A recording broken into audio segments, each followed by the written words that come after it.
Morning.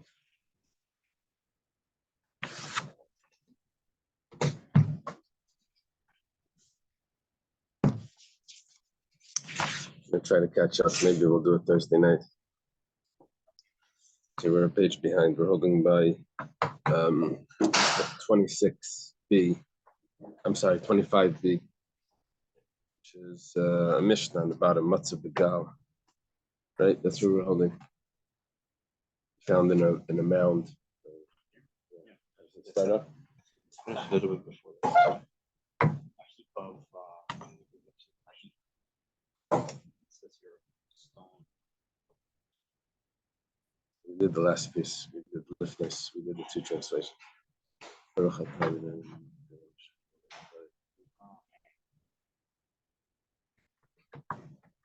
Okay. Thank Hashem that we're able to learn Torah every day. In this chus of our learning, we should have the basic English immediately. We're also learning in the Lili Nishmas, Habagol the Bas Baruch Binyamin, and also Refuah Shlema for Naftali Ben Menucha Bela. Whoever else needs a Refuah Shlema. Is he okay? I think so. Sorry, are you in touch with it? No, I reckon I'll tell you this, Oh. We say something.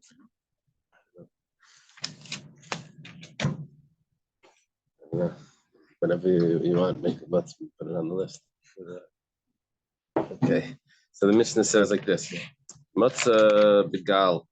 Someone finds an Aveda, lost item, finds it in a mound, like a heap of stones. Okay, so Yashin, he finds it in an old wall. It's not a good idea to put your hand inside an old wall. There could be, creatures in there. But he did it, and he found something in an old wall. Ariel Shalai, he's allowed to keep it. We'll see why. Matzah b'kaisel chadash. If you find something in a new wall, this is, people would store things in different places.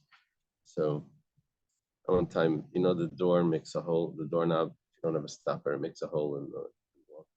So one of my kids took the car keys and put it, you can't really get it out.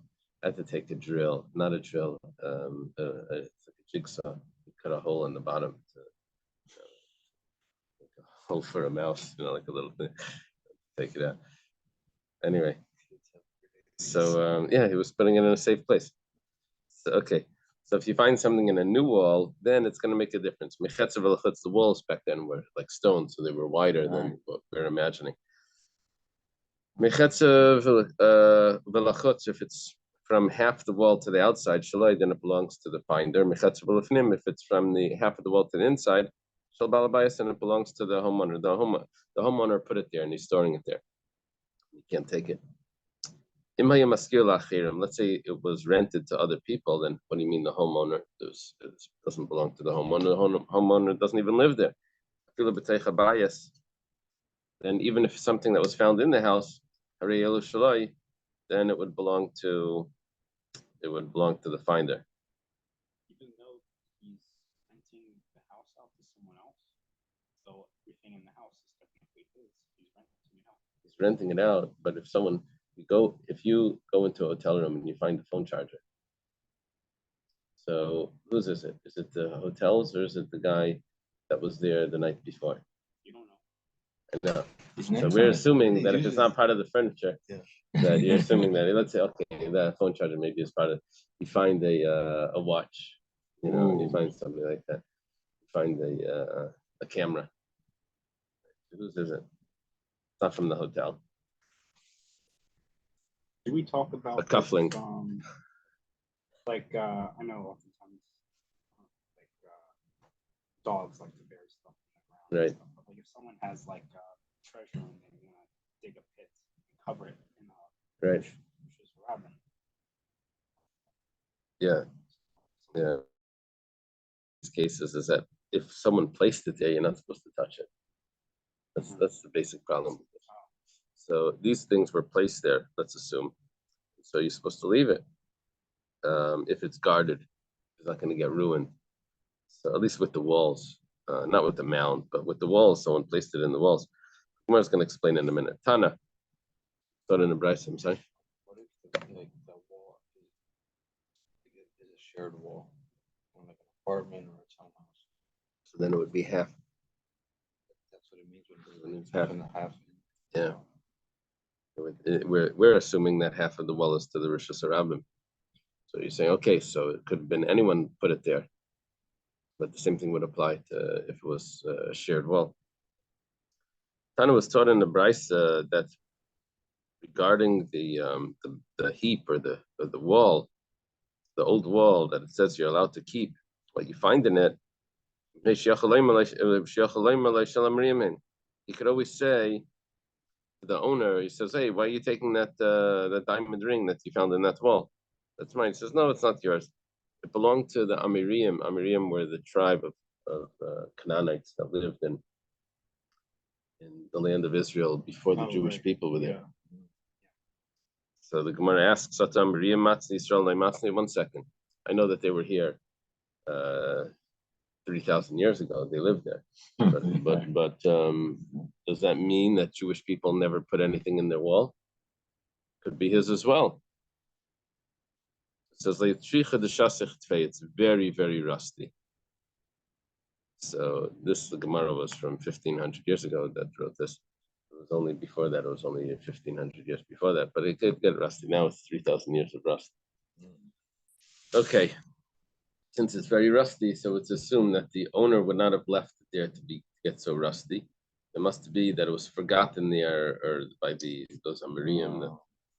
Remember the Gemara that talks about the person that has tzaras in his house, he has to break the house, the wall, and in the wall he finds the treasure. So he put the treasure there. The Amirim left treasures there. Yeah, when the Jewish people were conquering the land of Israel, so they hid their treasures in the wall. Now, the Metzia finds it, and this guy in our Mishnah found it one of the treasures. Okay.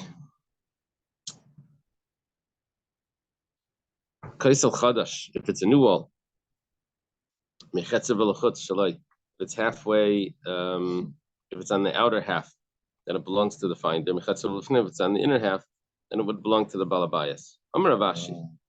Ravashi says, Sakina, if there would be a knife in the wall, Basar Kata, you would follow which way the handle is. Now, the people usually hold the knife by the handle. That's the smart way to hold the knife. So you would assume that the person that put it in the wall put it in with the handle, by him, and you poke the knife that way. So now we can know whose it is. If you see the knife, if the blade is facing to the outside, then obviously it belongs to the Balabayas, because that was on the inside, because he was follows the handle. And same thing is kisa, which is a type of wallet or a purse. Basashanti, it follows the strap. Wherever the strap would be facing, that would be the way that it was placed in. He wants to use the strap to take it in, to take it out. So our Mishnah that says, so why does our Mishnah say that it depends on the location? Should take a look where the handle's facing or where the strap is facing. If it's facing towards the inside, it belongs to the homeowner. If it's facing to the outside, it belongs to the people from the street. Gemara says, Masnisin ba'udra v'nascha. Our Mishnah is talking about, but you're not able to identify it based on the handle or the strap, because we're dealing with just on the there's 2 handles. that's an interesting. Yeah, the Gemara doesn't answer that, but the Gemara says it's similar to that. It says we're dealing with like mukin udras, like cloth or something. Is it just like shmatas? Flock. What is it? Flock. Flock? Is that like just like wool? Rashi has a translation. Rags or nail strips. Number 3. Such as flock. What is flock? Mukin. This usually denotes material used as stuffing for mattresses. Tufts, soft fabric, unprocessed wool, or worn-out clothing. Okay. Shmatas or unprocessed wool. So there, you can't tell which side it was placed into the wall because it's just shmatas. They don't actually have a handle, and or it could have been a nascha. Nascha is a bar of silver, so it doesn't have either. Also doesn't have a handle. Both sides are the same. Okay, Tana.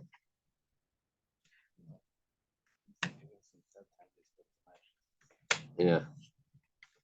So in Gaza, when they find kilim weapons in the walls or underneath, who's it belong to? In war, it's different. In war, they can keep what they. There's different rules of war. Tana. Started in the Brisa, that if the wall was filled with whatever this is, then they have to split it. He has to split it between the finder and the homeowner. Gemara says, Pshita, that's obvious. You told me that half and half. So that's obvious. The Gemara says, the wall is leaning. Now, if the wall's leaning, then it could be originally it was all on one side. It's all on one side. And because the wall's leaning, so it fell over. And now the fact that it's half and half is not because the outside put half of it in and the inside put half of it. That's not why it's leaning. That's not why it's half and half. The reason why it's half and half is because it fell over and it leveled out. So I could have thought that maybe you can't divide it because maybe it really all belongs to one side. So that's Kamash Malan. Could have thought that maybe it spilled over from one side because the wall is leaning. So Kamash Malan comes to teach us that no, you actually have to divide it. And it was never placed all in one row, piled up on just on one side of the inside of the wall, and then it fell over. Rather, it was always half and half. It seems like half of the wall in belongs to the homeowner and half of the wall out belongs to the public domain. So here, where even if the wall wasn't leaning, wouldn't half of it belong to the public domain? Yeah, we have no problem with it, with half belonging to the public domain. Our problem isn't that obvious? Why do we have to say that? Half the wall would be the public domain. So why do you have to even tell me that? If the wall is filled with it, if it's not filled, if it is filled, it's always half. I said no. I could have thought that maybe because the wall is leaning, it didn't start off like that. It started off that it was on the side of the homeowner, and I should really be giving it to them, even though right now it's on the other side because it fell over because the wall is leaning. Mashman that you're still allowed to take it. Yeah.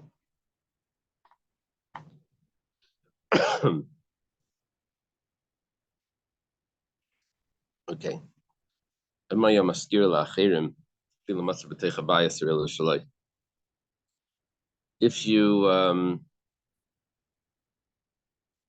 If you're renting it out, if this house is rented out to other people, then even if you find things inside the house, you're allowed to keep them. Now, Airbnb. I'm sorry? If somebody Airbnb. Yeah, if someone does it all the time. Yeah, same thing. Same thing. You should be allowed to keep what's there. For the tenants. Yeah. Now, Zalman, you're probably asking a question that let's say you go into an Airbnb and you find a ring in the carpet, in the bedroom, you find a ring. Okay. Must have been one of the people that was there. Yeah. Taking the ring off and it fell into the strings in the carpet. Nothing to do with the owner. It's nothing. So you should be allowed to keep it. Now you're going to ask, 1 second, but anything that's in your house, that's in your 4 cubits, or your you should be able to acquire that. So the owner of the Airbnb should have acquired it right when the people left. So the answer to that is that your Dalit Amos, Taisvus asked this on the top of the Shasach. Your Dalit Amos would only acquire things that are very visible, that you have for sure notice. It doesn't acquire things that theoretically could be lost for long periods of time, forever. right? It's only things your dalam only acquires like visible things. Your chutzner would only acquire that, but that ring that's stuck in the carpet, that the next tenant can come in and take. You have to have like a mental, like mentally, like you see it, and Not necessarily. Not necessarily. Yeah. Now there's a different etiquette as far as keeping what's lost. Yeah, all Nowadays. these places have lost and found places, the hotels and the Airbnbs, and you come back Yeah. and say, I left my wristwatch there. I say, here it is. We have a Right. whole lost and found. We have a whole basket of Right. these things. That's because the maintenance crew that Yeah. comes in has rules of what they have to deal with it. But the lost and found is from the maintenance that find the things. But when you come in already, I don't think As a tenant, as a there's tenant, second tenant. yeah, No, you give it to the owner. You give it back to the hotel owner. You right, say, obviously, the person who sat there on an airplane just got off. In other words, I sit down and I find this wristwatch, and the plane stopped, right? And the person got off, left his wristwatch, and I got on, sat down in my seat. I keep right. it. You're allowed to keep it. Yeah, Shouldn't he's turn gonna it be in. upset, but yeah, you're allowed to keep Well, it. like everything was like handmade. Nowadays, everything's mass produced. You go to the store, everything you have is bought somewhere. You know, Right. make as much as you used to with your bare hands with mud and this rocks. Okay. So the Gemara says like this. Why do you say that you're just allowed to keep it? You should see who the last person that lived there, that rented it, and you should give it to him. Milay Tanan is not taught in the Mishnah. We're going to have an interesting comparison here. It says, talking about money that's found. The question is if the money is Meiser money, which means Meiser Sheni, it has a sanctity, can only be used in Yerushalayim, or if it's chulin, if it's regular mundane money. So how do you know? So if it's found in front of merchants in Yerushalayim, animal merchants, they sell cattle. So la'olam meiser, that's for sure meiser. And the explanation for that is because when people would come to Yerushalayim with their meiser sheni, they would have to spend their meiser sheni money on food items. Now, if they bought animals, then that animal would be brought as a shlamim, and then they would eat the meat. So a lot of their money was spent on this meat that would be a shlamim, and then they would eat it. So the money that's found in front of those merchants, like in their store area, that would be meiser money. You can keep it, but it's meiser money. Bahar Abayas, if it's found on the Temple Mount. Now, usually people wouldn't bring money onto the Temple Mount, but if there was money that was found on the Temple Mount, that's chulin, because that could have been from the whole year. People would come. When do the people bring their meiser sheni money? That's around the holiday times. Okay, but on the Harabayas, it could be from any time during the year that it fell there. Yerushalayim, if it's in the city of Yerushalayim, B'shayim Meiser Shana, if it's during the year, it's off season, then it's chulin, then it's regular money from this. It's from the locals, shasa regal. But if it's from the time of the holiday, then it's from all the tourists. The tourists come and they bring their meiser sheni money. So then hakol meiser, everything in the city is meiser. V'amar Rab Shmaya bar Zira, my timer. 1 second. On the Harabayas, you didn't say that. On the Harabayas, he said that whenever you find it, you assume it's from the whole year. In Yerushalayim, you say it depends on the day, which day it is. If it's a holiday season or off season, that's going to make the difference. Shmaya bar Zira explains, my timer. Because the streets of Jerusalem are swept every day. You have that little truck that goes around spraying and turning that thing on the floor. So if it was from yesterday, it would have already been cleaned up. Someone would have found it. The street sweepers. So They keep it, they turn it, the maintenance, they turn it in. the one that finds something in the street is allowed to keep it. The question is what sanctity it has. So what we're saying now is that if it's on the Harabayas, then if it's on the Temple Mount, then that was not swept. Why it's not swept is because things would just roll down. Nothing would really collect there. It wouldn't collect garbage on the mountain because it would just fall to the bottom. So they didn't have to sweep the mountain. The streets of Jerusalem had to be swept, Right. to be cleaned. The mountain wasn't swept. No candy wrappers or No, it would just blow to the bottom. So a roll. It also says it because people couldn't come with their shoes or their Yeah. dusty feet, so it didn't have to get swept. Right, that's true. That's two reasons. Very good. Rashi says both of those. It's an important point. They didn't clean the like the corporate. That they did clean. But that what was on the mountain that would not need to be swept. So what's our point over here? Alma, we see we say that whatever was here, you see in Yerushalayim, we say whatever was here yesterday is already gone. So it's today that makes a difference. In other words, if you come off season, we say that it wasn't from 2 days ago, which is on the holiday. And if you come on the holiday, we don't say that it was from before. It would say it's from today. So the same thing at that hotel. We're not going to say it's from 3 tenants ago. We should say it's just from today. Why? Just like in Yerushalayim, everyone they sweep the streets to make sure that what's from yesterday is all cleared away. Whatever fell is from today. So too, when someone leaves his hotel, they check over everything to see what's there. So we shouldn't say that it was from 2 tenants ago. It was from the last tenant. Must be the last one that left it. That's our comparison here.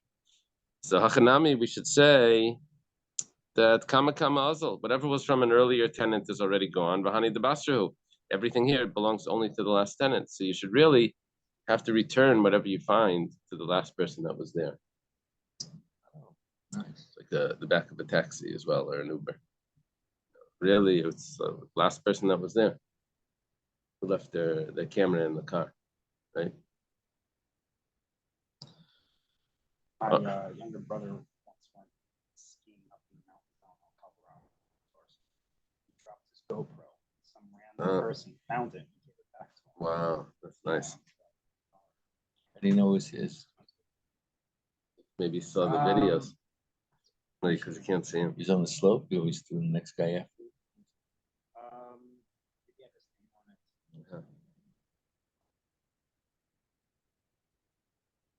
it. Okay. So Amar Reish Lakish Mishum Bar Kapara Kain Shasu Pundik L'Shleish Yisrael. Reish Lakish says the name of Bar Kapara that we're talking about over here, not that we're concerned that maybe it came from one of the tenants, earlier tenants, but maybe it came from the last tenant, but the last tenant had 3 people there, like a hostel. They all rented it together. So we don't know who to return it to. But Shema Yisrael, Shema Mina, we see from this, Halacha Kereb Shimon ben Elazar. I feel a brave Yisrael. We see that we're going to pass on like Reb Shimon ben Elazar. This was a big discussion a few days ago. If Reb Shimon ben Elazar says his rule that whenever there's rabbim, whenever there's traffic, you don't have to return it, even if there's a sign on it. Does he say that also if the majority are Jewish people? If the traffic is Jewish people? Would the person that lost it have given up hope when he knows that the traffic is Jewish? So here we're saying that if the last 3 people, if the last people that were there was a group of 3, you're allowed to keep it because you don't know whose it is. And obviously, when there's 3 people, which would already be considered traffic, I guess. So they're going to give up hope, even if it has a simon. So this is a little problematic because we didn't know that Reb Shimon ben Elazar says this, and if this is the case, then we would prove it from here. The Elamar of Menashe Bar Yaakov, Reb Menashe Bar Yaakov says, who says it has to be 3 Jews? It could be 3 non-Jews. Now, Rashi points out that it could even be 1. We just said 3 just for consistency here. This we're assuming that the owner is Jewish. Yeah, to return it. No, 1 second. Just 1 second. When we're not talking about the wall now. No, not the wall. What? The owner of the hotel is Jewish. Yeah, but we're not talking about things that would belong to the owner. We're talking about things that were left by a tenant, by a visitor, by one of the guests. The owner of the apartment would be Jewish, that's why he would return it if they were Jews. No, we're thinking like this, that if there were 3 Jewish people there, then they're not gonna. If there are Jewish people there, they're not gonna give up hope of getting it back because they assume that the finder is Jewish and he's going to return it to them, right? At least that's in our next answer. In our first answer, Rish Lakish says no. 3 Jewish people are going to give up because who's going to return it, right? Who found the item? Is it one of these 3 Jews No. or was it the owner? No, some guy found it. The next tenant found it. Oh, Yeah. so neither of the two that I was thinking. The next tenant comes in, he finds things there. So, or it could be the owner also, it could be, but it doesn't have to be. So he doesn't have to return it because they gave up hope. We'll see in a moment what's the pshat that they give up hope. And Rabbi Nasha Bar Yaakov says no, it was 3 non-Jewish people. It could be one of them found it and is not returning it. But it doesn't really have to do with that. It's if it was lost by a non-Jew, if the last person was a non-Jew, then you should be allowed to keep it anyway. If you don't have to return an item to a non-Jew, that's what it seems, right? We'll see a little bit further. Your brother, right? Well, Rav Nachman Amar Rabba Baravua. Rav Nachman says the name of Rabba Baravua, going back to our first answer of Rish Lakish. He says, we can go back to that and say that it's really talking about 3 Jewish people there that were the last tenants. In my time, what's the reason why you don't have to return it, even if it has a simon? So who the nafal minei yayish, because the person that lost it is for sure going to give up hope. Says Meimar Amar is going to surely say, Michti, let's see. There were only 3 people here. Me and these 2 others. Amri Kamaya Kamazimni, I told them a bunch of times, Lehadruli, give it back to me. Lehadruli, no one gave it back to me. Vashtali Hadri, now they're going to give it back. Idai Taila Dure Ahadrinale.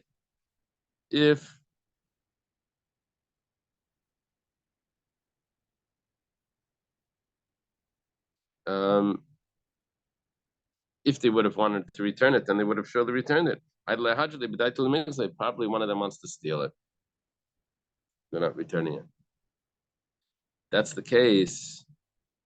Then when the finder finds it, they have already given up hope because they think that one of them has stolen it.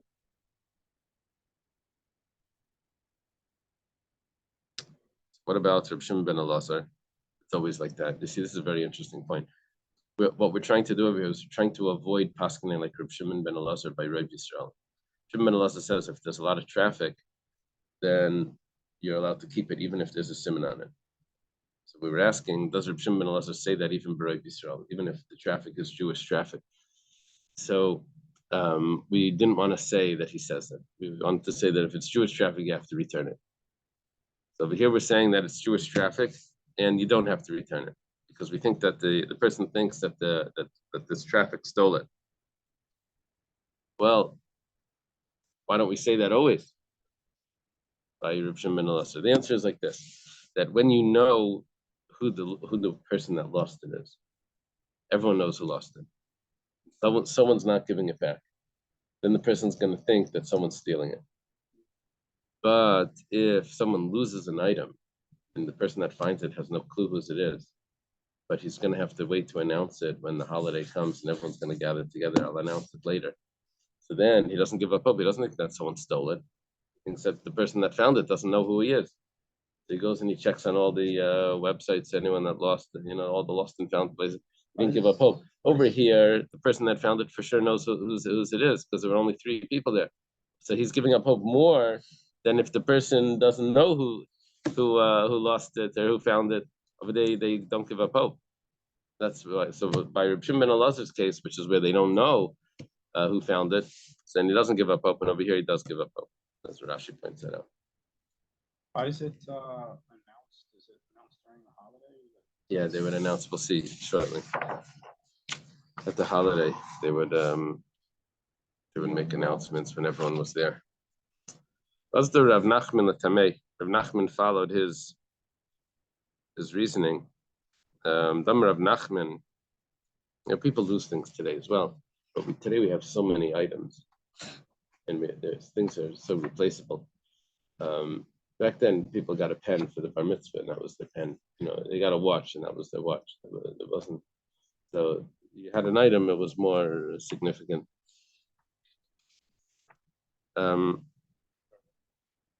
Things are replaceable, but I usually don't use many things. At one time, like I lost my phone, and I go to the lost and found. It was a public place. They didn't find it, so like the next morning, I went and bought a new phone. But I never gave up hope of getting my old phone because I had all my contacts there. I would have lost like all my contacts. So then the next day, I go back and lost and found it. Hashem was there. And I was stuck with two phones. Usually, though, when you buy a new phone, that's a sign that you gave up hope. Yeah, but I bought it because I needed a phone, but I never gave up hope because I needed my contact from the other phone. But that doesn't mean you didn't give up hope. You're hoping that you're going to get it back. The fact that you buy a new phone and start putting in new contacts means that you probably, in your mind, you're like, oh, this was I thought it was a bad one. Right. If at the beginning I couldn't find it, I didn't think that later on they were gonna find it. But okay. So in the days before the iPhone, I had a little notebook with everybody's address, and I lost it. There it was the next day on the shul bulletin board. Wow. Yeah, losing something in shul was the best place to lose it. No one's Unless it's a black hat or a shirt.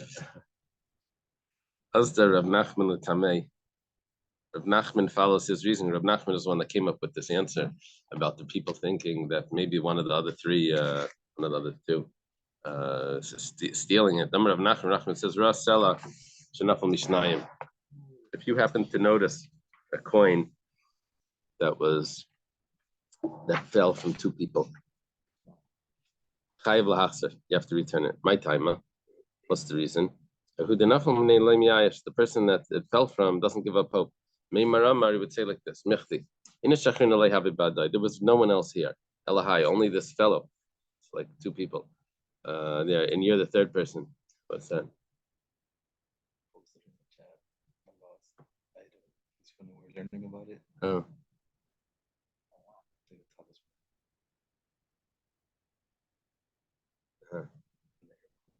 Pretty public in the airport.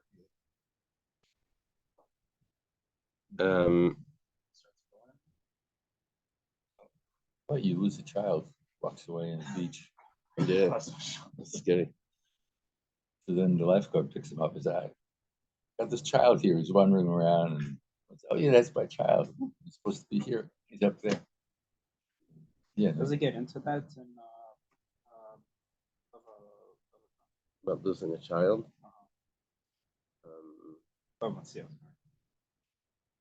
It gets into it, but not as a lost item. It gets into it as like who the father is and all of that stuff. That's more in Ksubas, that Asufi stuff. Wouldn't the child could recognize his parents? I got lost once at a Lag Baimer parade. I was a little kid, and it was in Crown Heights. And my parents said, we're going to meet somewhere or something. Anyway, I went over there. They weren't there. How old were you then? I was probably like 5 or 6. And I remember there was a big stage with a band playing. So someone must have seen me crying and said, go up there and they'll announce the name. Anyway, so I went up and the guy says, what's your father's name? I said, I'm not allowed to say, because I'm not allowed to say my father's name. He says, no, you're allowed to say. Now you're allowed to say the band guy. You're allowed to say. That was Moshe Bakar who's band. It could be. I don't know. Anyway, my father came to get me. Yeah. Yeah. He announced it. Yeah, they announced it. Yeah. Okay. So did you say your last name also, or just yeah. So my time, okay. What's the reason why you're allowed to why we're not allowed, why you have to return it when it falls from two people? It's Meimar Michti. There was only one other person there. I'm gonna take him, I'm gonna grab him and make him make an oath I'm going to say, Antu the Shakalte, the Shakla say, you're the one that took it. And so he's going to have to make a oath. I know it's you. So he's going to say an oath, and then he's going to give it back. So basically, when the person found it, even though it may not be that the other person is the one that took it, but the guy still has it in mind that I'm going to get my money because I'm going to make him take an oath and I'm going to get it back. I just need to use a little more force. So he didn't give up hope. So that now there's a big difference. If when you find it, the other person has not given up hope yet, so then you have an obligation to return it. So when it fell from two people, you're the third person watching. It fell from two people. The guy that actually dropped it thinks that he's going to get it back. He just needs more force to get it to force the guy to admit. But Peshleisha, if it fell from three people, then you don't have to return it if you're walking behind three people and a coin falls. My time, one that it fell from is giving up hope. Omar, you say, there were two people there. In a kitten, if I harass this one and make him make an oath, I can't. The truth is, you can't make him make an oath unless you're definite. You can't say, I think it was you. And so therefore make an oath. So Amar Leishakaldi is going to say, it wasn't me. In a kitten, if I take the other one, Amar Leishakaldi, it wasn't me. So this is very difficult. Yeah. This is how the kids make trouble in school. Why do you think it was me? I can't believe you're accusing me. This is what you think of me every time. Well, it was you last time. It says, yeah, but Isn't there like kind of, I'm not sure if it's a halacha, but like yeah, you're not supposed to accuse someone. no, but if someone constantly like does something, isn't it? Aren't you supposed to put Yeah. it first? I don't know. I mean, you assume that it's them if they do it all the time. Anyway, Amar Rava says, Hi, the Amrit, the Shleisha in the Chayav Lahachsa, with three people, you don't have to return. This is what Rav Nachman says. With three people, you don't have to return it. The Rav is making things complicated. Rav Nachman says that if there's three people, then you can keep it because the guy gave up hope. He's not going to be able to get it. He's going to harass this one. The guy's going to have to tell him it's the other guy, right? So he's not going to be able to get it. So by the time that you found it, the person had already given up hope. Yeah, it's a huge issue with this Gemara. I'll mention it in a second. But meanwhile, this that you don't have to return it when it's three people. That's only if it wasn't worth 3 coins, and each one could have possibly owned one of the coins in this. In other words, it could be that they were partners. But if there was a shavapruta in this item for each of them, then they were partners. You found the shalach manas with 3 cookies in it. Then chayav lahachse, then you have to return it because my time could be that they're all partners and one of them is holding it, and the person really didn't give up hope. The fact that he doesn't have it in his pocket now, okay, the other guy's using it, the other guy's holding it because it belongs to all of us. So even though there may become problems later when he's going to try to get it out, but meanwhile he thinks that it's not a problem. It must be the other guy's holding it. It's not mine alone. It's all of ours. So the other guy's holding it. So therefore, when you find it, the person really didn't give up hope yet. My time, those that say I'm a Rava, Rava says that even if it's only worth 2 prutas, you still have to return it. My time,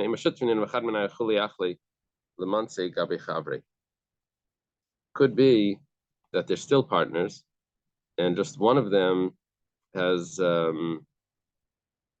forgiven his part to his friend, and they don't suspect each other for stealing. Yeah, there's a problem with this Gemara because this Gemara is all based on an assumption that if you pick it up before the person knows about it, but not before the person knows it, before the person gives up hope, even though he's going to give up hope. You pick it up before he gives up hope. So that's called Yesh Lemidas. Abaya holds it's not Yesh. So we're making a huge difference between if you pick it up before the person gave up, or if you pick it up after the person gave up hope. We're talking about a coin. A coin doesn't have a simon, right?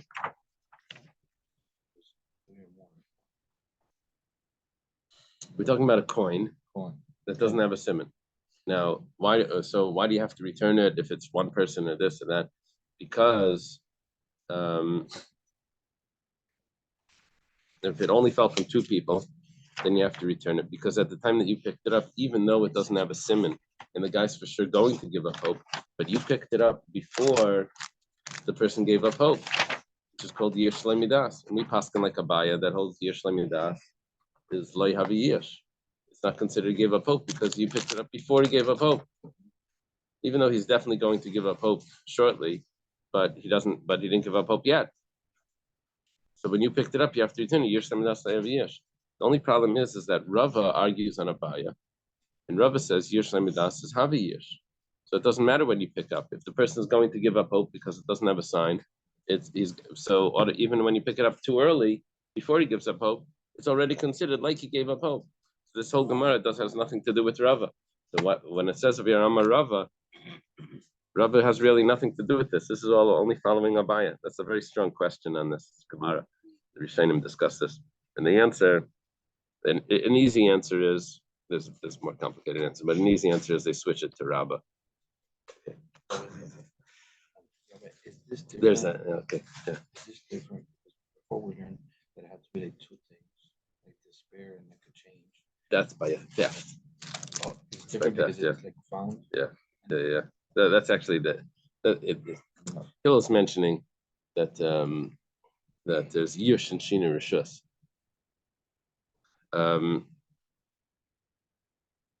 That's some of the commentaries get into that in their answer. Yush and Shina Rishus is by theft. Yeah. If you take it and then you change ownership, or you change the item itself, somehow the change of the name or something like that, then the thief now acquired it and he returns the money value, not the item itself. That's true. That's true. But over here, it just has to do with Yish. But just with Aveda, it just has to do with Yish, just giving up hope. The difference is because the person lost it. Yeah. Kivama Rava says, someone sees a coin that fell from someone, not the lifnei Yish. If he takes it before the person gave up hope, al manas l'geisla, with intention of stealing it, not to return it, which that's what he's really supposed to do, is return it. So then, over bekulam, he violates all three prohibitions. One of them is leisigzal, mishum leisigzal, stealing. He took it in order to steal it. Basically, his intention over here is what's ruining everything. He took it in order to steal it. So okay, he violated, don't steal. Mishum tashiv teshivim, mishum hashiv teshivim. He violated that you're supposed to return it right away. He doesn't return it right away because he took it in order to steal it. Right? Mishum leisichel salim. He also violates another prohibition of you shall not pass by a lost object and ignore it. You're supposed to pick it up and return it. And here he picked it up in order to steal it. So he's really violating. You shall not pass by. Even he's not passing by, but he's passing by in the way of returning it. Right. He's violating that as well. We tack on all of these prohibitions. Even though afterwards he decides that he will return it after he gives up hope. That's matanahu. He's a nice guy, but the but all the prohibitions were still there. Wow. That doesn't help him from take away those prohibitions.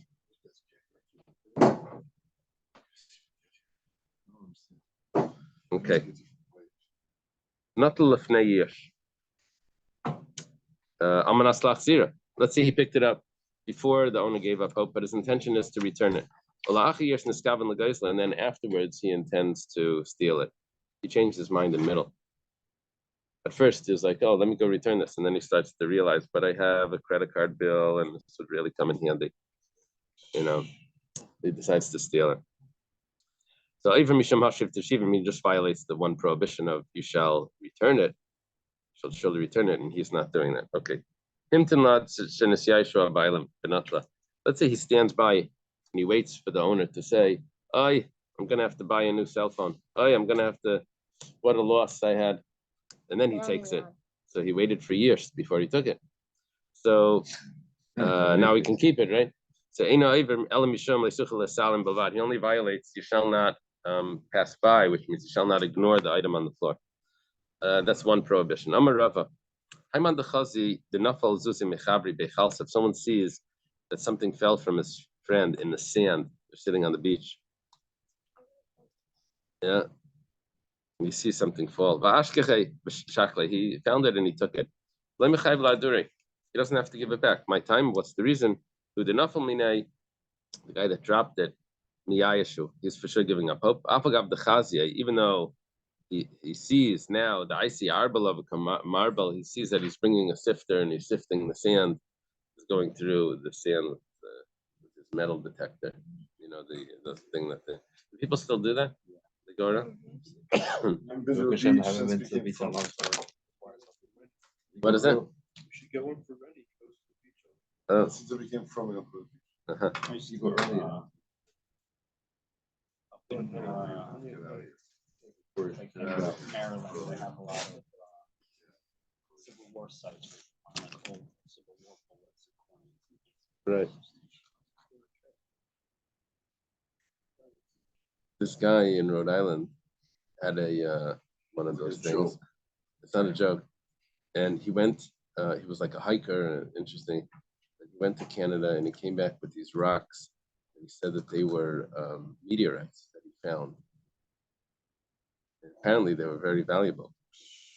Like these black stones. Field trip to Canada. And he would go with this thing and find like little treasures.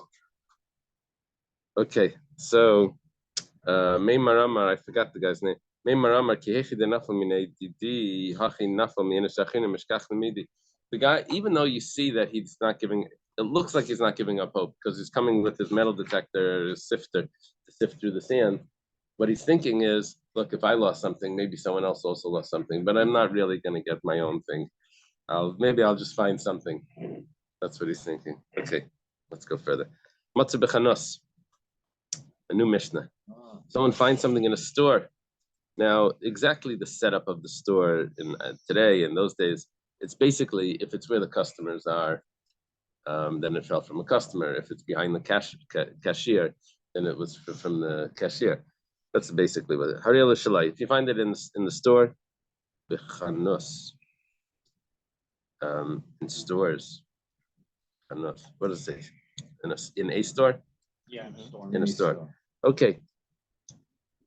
So it says, Bein HaTevel L'Chenveni. Is that biblical people or I'm not sure.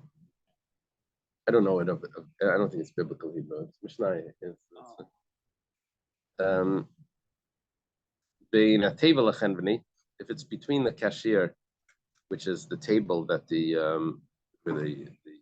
share, the table is shared by the customer and the counter, and the chenveni in the store, and the storekeeper, then it's shel chenveni, then it belongs to the storekeeper. Lefnei shulchani, if it's in front of the money changer, ariel shalai, belongs to the finder.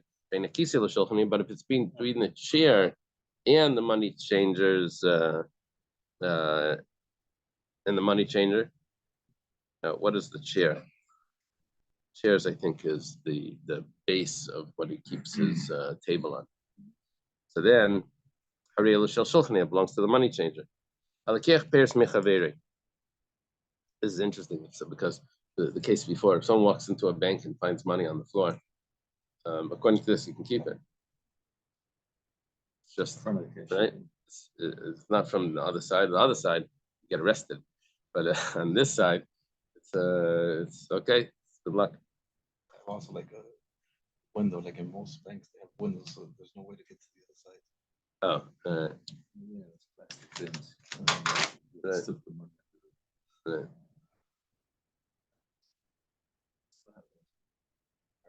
I remember I lived in Hialeah Gardens, and the bank, it was a Chase bank, they didn't have that, and they got robbed. Yeah.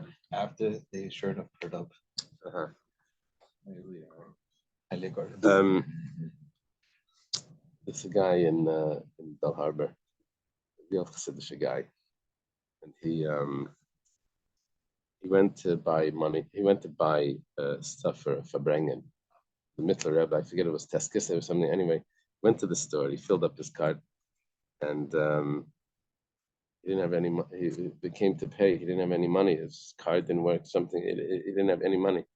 So he just like walked outside. He left the car. He walked outside. He found $100 bill on the floor. He went back in. He bought the stuff. And he came. He told us like it was like the miracle for bragging. Okay. Anyway. Well, there was a bit of a wagon involved. Yeah, with Ivan, the driver. If someone buys fruits from his friend, if someone gives him shalach manas, and you find money in the fruits, you can keep them. But if there's a sign on them, if they're bound up in some envelope, then you have to call it out. Rabbi Lazar says, what time is Shachris?